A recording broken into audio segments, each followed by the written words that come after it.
Guys, I'll start with this. We're going to be spitting a lot of truth today. One thing that doesn't feel like it could possibly be the truth is that it's only 75 degrees here.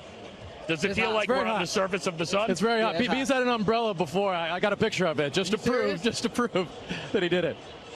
Guys, every game, you'd have to say, has a feel, right? I go back to March. We were in Atlanta, and those games certainly had a feel. We had to figure out the final roster for this U.S. team ahead of the World Cup. And then Senegal certainly had a feel as well. You want to see that roster in action, what they can do. Bees, you played in these games. Brad, you know what it's like right before a World Cup. What is the purpose? What is the feel for today? What do you want to accomplish in the last game before a World Cup? Yeah, I mean, every player wants to play every minute of every match. But with the World Cup right around the corner, it's not realistic. I mean, but in these games, you want to get rhythm, you want to gain confidence, you want to understand what Pochettino wants from you individually and as a group. And if you go back to the Senegal match, I think the U.S. got a lot right. From them being able to press well, being very, very good in transition. I thought some of the combinations, Destin Freeman were really good, Pulisic and Pepe were really good as well. I mean, those are some of the things and some of the items that I'm sure Pochettino wants to see, but hopefully we can see a little bit of that today. Brad, when you think about games right before a World Cup, you know a major event's coming. This is different. Obviously, it's going to be on home soil. But is there a different feel around the team in a game like this as opposed to even just Senegal, where it's, you know, the penultimate? No, absolutely. There's a different feel. The feel of excitement, the feel that the start of the tournament is around the corner.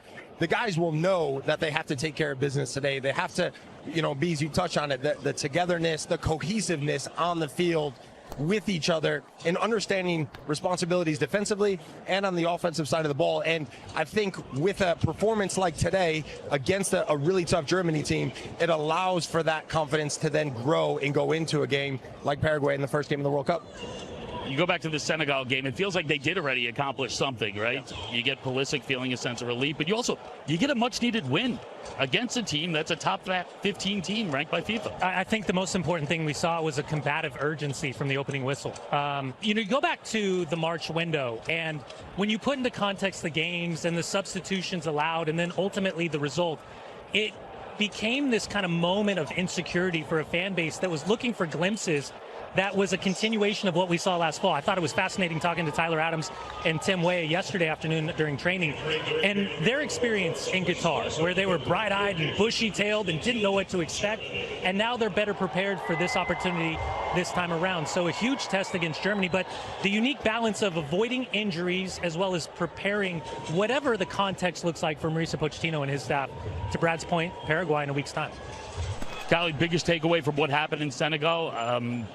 Pulisic seems like one of those things you can't ignore, just simply because even he said, I guess people can stop talking about this at this point. Yeah, I finally scored. We talked about it before the game. Listen, he's going to switch on at the right time. If you needed it earlier, that's fine. He's going to be there when it's needed. Performed really well the other day. And listen, everyone's saying performance, don't worry about injuries.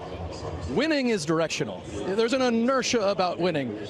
Don't act like that win against Senegal didn't matter to this team, didn't pump their chests out, didn't get them excited about what's next. We're a week out from the largest sports occasion this country has ever seen, and maybe the largest sports moment these players will ever be in. To have Germany, only 8 countries have ever won the World Cup. To have a dress rehearsal against someone that's done it 4 times, they're going to be taking it seriously. This is not a World Cup test. This is a team that wins World Cup tests. And so getting a win or great performance and going back-to-back against Senegal, against Germany, the momentum that gives the U.S. against Paraguay is real. So they'll want that performance today.